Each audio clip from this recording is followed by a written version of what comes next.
یہ اعلان کرنا کہ شاہ صاحب عبدالحکیم میں آ جائے تو 10,000 روپے دینے کے لیے تیار ہوں صرف عبدالحکیم آنے پر، یہ اعلان کیا تھا کہ نہیں؟ اور اگر غیرت مند ہو، اگر تمہارے دل میں غیرت باقی ہے، لاؤ 10,000 روپے یہاں پر رکھو۔ اگر واقعی وعدے کے سچے ہو تو لاؤ 10,000 روپے۔ کیا سوچ کر یہ بات کہی تھی کہ عبدالحکیم انڈیا کا کوئی شہر ہے کہ جہاں جانے کے لیے ویزا لینا پڑتا؟ میری بیماری کو دیکھ کر کہ لمبا سفر کر نہیں سکتے ہیں، یہاں آ کر یہ بات ماری رستم زماں بننے کے لیے۔ آج تک یاد رکھو، جو یہ مناظر اسلام اپنے بینروں پر لکھواتا ہے، یاد رکھو آج تک اس نے ہم سے تو کیا کہیں بریلویوں سے بھی مناظرہ نہیں کیا۔ اس کو شوق ہے کہ کسی طریقے سے مناظر اسلام بن جاؤ، کمائی کا ذریعہ ہے کہ جہاں جائے گا بڑک مارے گا، دیوبندی خوش ہو جائیں گے، 4-5 ہزار جیب میں پڑے گا، اگلے دن کا وعدہ لینے کے لیے لوگ پیچھے پیچھے ہو جائیں گے کہ یہی للکار وہاں بھی جا کر لگا، کل وہاں چلا جائے گا، پرسوں اس سے آگے، چوک اس سے آگے، اور جب کہیں پیچھا پڑ گیا پھر پتا ہے کیسے بھاگتا۔ سیڑھی موجود ہے، سیڑھی دیکھو بیٹھ کر۔ ہم نے کہا آؤ، 10 آدمی آ گئے ہیں، تم بھی آؤ۔ کہا نہیں، ہم کوئی عورتیں ہیں جو مکان میں بیٹھ کر مناظرہ کریں۔ ہم نے کہا کہاں کرنا چاہتے ہو؟ کہا چوک پر کرنا چاہتا ہوں۔ میں نے کہا یہ پاکستان تمہارے باپ کا ہے، کون اجازت لے کر آئے گا چوک پر مناظرہ کرنے کی؟ تم جاؤ حکومت سے اجازت لے کر آؤ، ہم لیاقت باغ میں مناظرہ کرنے کے لیے تیار۔ نعرہ تکبیر! ہمیشہ مناظرے ہوتے رہے گھر میں بیٹھ کر چھپ کر، تاکہ پولیس کو، انتظامیہ کو پتہ نہ لگے۔ 10 آدمی بیٹھ کر مناظرہ کریں، ویڈیو تیار ہو جائے، ٹیپیں بھری جائے، لوگ جا کر سن لیں۔ ہمیشہ سے یہ وتیرہ رہا ہے مناظرے کا۔ جس میں مناظرہ کرنا ہوتا ہے، ابھی منگل والے دن ہمارا مناظرہ ہوا بریلویوں کے ساتھ، 7 گھنٹے ان کے گھر میں 10 افراد ایک گھر میں بیٹھ کر مناظرہ کرتے ہیں اور ویڈیو تیار کی جاتی ہے۔ جس میں مناظرہ نہیں کرنا ہوتا وہ ایسے کرتا ہے، دروازے پر پہنچ کر کہتا ہے باہر نکلو۔ کہا کیوں؟ کہا چوک پر مناظرہ کریں گے۔ اسے پتا ہے کہ حکومت نے چوک پر مناظرہ کرنے دینا نہیں، اور میری مناظرے کی نوبت آنی نہیں۔ اگر کہیں نوبت آ گئی تو پھر میں بات کیسے کروں گا؟ مجھے تو بات کرنی نہیں آتی۔ پہلی ہی سوئی لگی، رستم زماں کی رے سے رونا شروع کر دیا، سین سے سسکیاں شروع ہو گئی، اور تم سے کہنے لگا تم ہی رستم زماں بن جاؤ، مجھے نہیں ضرورت ایسی سوئی لگی۔ یہ دھوکے باز تم سے آج دھوکہ کیا ہے، اور امام ابو حنیفہ سے 150 سال سے یہ دیوبندی دھوکہ کر رہے ہیں۔ ابھی پیدا ہوئے ہیں نا، جب دارالعلوم دیوبند بنا، قاسم نانوتوی اور رشید احمد گنگوہی نے جب دیوبند ایک سیکولر اسٹیٹ ہے، اس کے ایک شہر میں دارالعلوم کی بنیاد رکھی، وہاں سے دیوبندی مذہب چلا۔ ان کا اور بریلویوں کا امام کون ہے؟ امام ابو حنیفہ نعمان ابن ثابت رحمت اللہ علیہ۔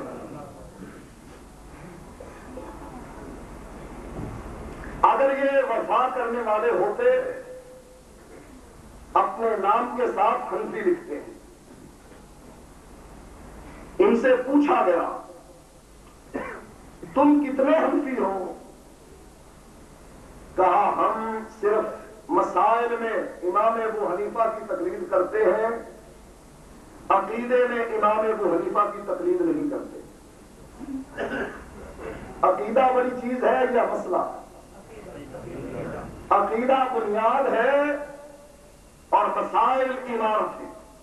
بنیاد مضبوط ہوگی تو عمارت مضبوط بنے گی. اگر عقیدہ صحیح ہے عمل نہیں، ایک دن آئے گا جب اس صحیح عقیدے والے کو جہنم سے نکالا جائے گا. نبی اکرم صلی اللہ علیہ وآلہ وسلم فرماتے ہیں میں رب کے عرش کا پایا تھام کر سجدے میں گروں گا اور رب کی حمد و ثنا بیان کروں گا اور وہ الفاظ کہوں گا جس کا علم مجھے آج نہیں میدان محشر میں میرا رب سکھائے گا. حتیٰ کہ اللہ کے نبی کو اللہ کہے گا یا محمد و ارفع راسک سم توتا، اے محمد رسول اللہ صلی اللہ علیہ وآلہ وسلم اپنے سر کو اٹھائیے، سم توتا سلام کیجئے، میں آپ کے سلام کو پورا کروں گا. نبی اکرم صلی اللہ علیہ وآلہ وسلم نے کیا سوال کیا؟ اللہ کے نبی فرماتے ہیں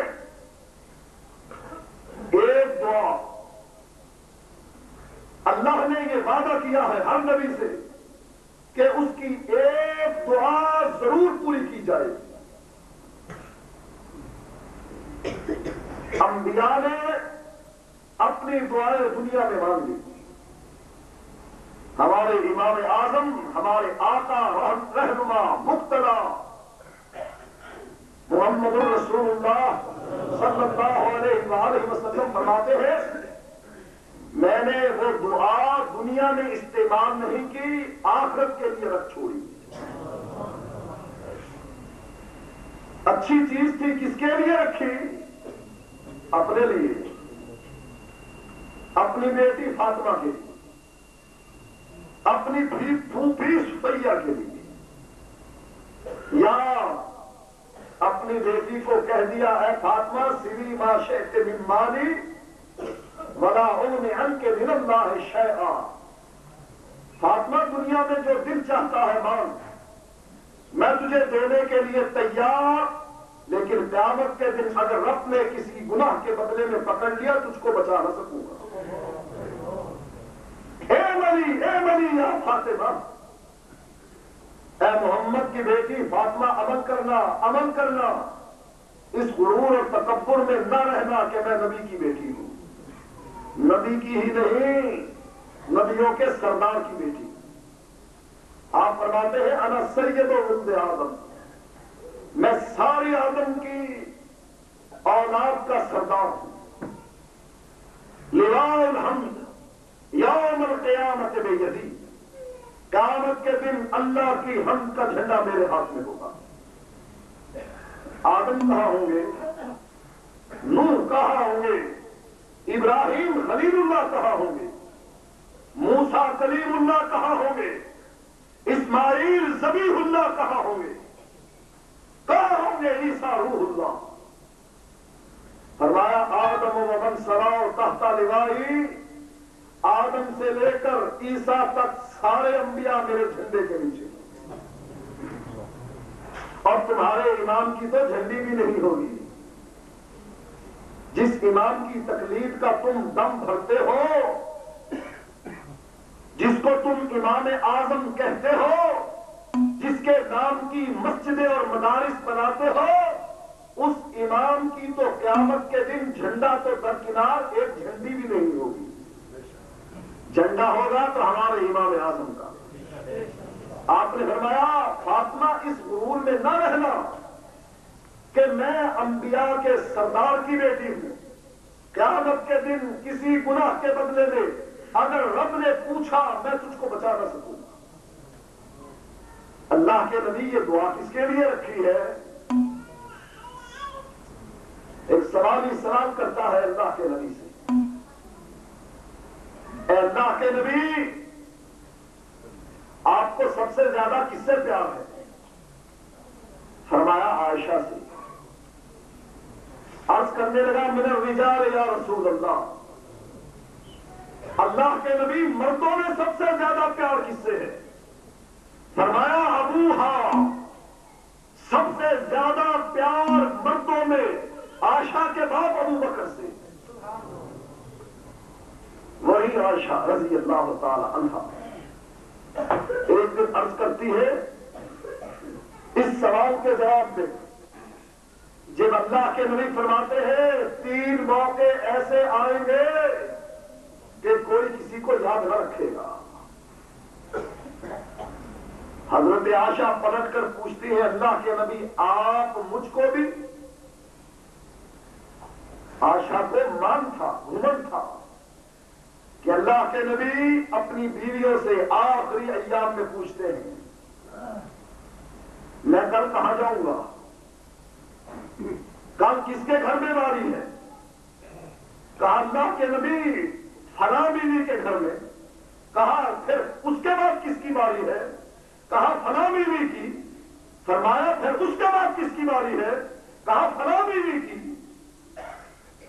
آپ کی بیویوں نے بھی سمجھ لیا اللہ کے نبی کسی خاص کے پاس جانا چاہتے ہیں، اکٹھی ہو کر آئی اور آ کر کہنے لگی اللہ کے نبی عائشہ کے گھر رہو، ہمیں کوئی اعتراض نہیں۔ حضرت سودا رضی اللہ تعالی عنہا بوڑھی ہو گئی، خیال آیا کہ اللہ کے نبی کو راضی کروں، کہا اللہ کے نبی میں بوڑھی ہو گئی، میں یہ چاہتی ہوں کہ اپنی باری کسی کو دے دوں۔ کہا کس کو دیتی ہو؟ کہا آپ کی محبوبہ عائشہ کو دیتی، اس کا دن ایک نہیں رہے گا، میری باری مل کر اس کے 2 دن ہو جائیں گے۔ آپ کی ازواج نے شکایت کی، شکایت کے لیے منتخب کیا آپ کی بیٹی فاطمہ کو رضی اللہ تعالی عنہا کہ جاؤ بابا سے کہو کہ ابو قحافہ کی بیٹی کے بارے میں ہم سے انصاف کیجیے، زیادتی نہ کیجیے۔ حضرت فاطمہ نے، اور اللہ کے نبی جب اپنی بٹیا کو دیکھتے کھڑے ہو جاتے، اس کے ماتھے کو چومتے، سر پر بوسہ دیتے، جہاں خود بیٹھتے تھے اپنی چادر کو بچھاتے اور فاطمہ کو اس پر بٹھاتے۔ کہا بٹیا کیسے آئی ہو؟ کہا آپ کی ازواج کی سفارش کے لیے آئی۔ کہا کیا کہتی ہے میری ازواج؟ کہا وہ کہتی ہے ابو بکر کی بیٹی کے بارے میں زیادتی ہم پر نہ کرو، آپ نے اپنی بیٹی سے کوئی بات نہیں کی۔ فرمانے لگے فاطمہ کیا تم اس بات پر راضی نہیں کہ جس سے میں محبت کرتا ہوں تم بھی اس سے محبت کرو؟ کہا بابا میں راضی ہوں۔ کہا فاطمہ پھر میں عائشہ سے محبت کرتا ہوں تم بھی اس سے محبت کرو۔ کہا اے بابا میں اس سے محبت کرتی، واپس پلٹ گئی، ازواج کی شکایت پیش نہ کی۔ ازواج نے اللہ کے نبی سے خود کہا اپنے صحابہ سے کہو ہم پر زیادتی نہ کرو، جس دن آپ کی باری عائشہ کے گھر میں ہوتی ہے صحابہ تحائف بھیجتے ہیں، اللہ کے نبی کے کھانے کا سامان بھیجتے ہیں، اے اللہ کے نبی صحابہ سے کہو کہ جب ہماری باری ہوتی ہے تب بھی تحفے تحائف بھیجا کریں۔ نبی اکرم صلی اللہ علیہ وآلہ وسلم نے اپنے صحابہ سے کچھ نہ کہا، اپنی بیویوں سے کہنے لگے اے میری ازواج تم میرے صحابہ کے رویے پر اعتراض کرتی ہو کہ میرے صحابہ عائشہ کی باری کا انتظار کرتے ہیں۔ اے میری ازواج میرے صحابہ کے رویے پر اعتراض نہ کرو کہ وہ کیوں اس کی باری کا انتظار کرتے ہیں، یہ تو یہ ہے میرا رب بھی عائشہ کی باری کا انتظار کرتا ہے، جس دن میں عائشہ کے گھر ہوتا ہوں جبریل کو اسی دن بھیجتا ہے، باقی ایام میں کسی کے گھر نہیں بھیجتا۔ فرمایا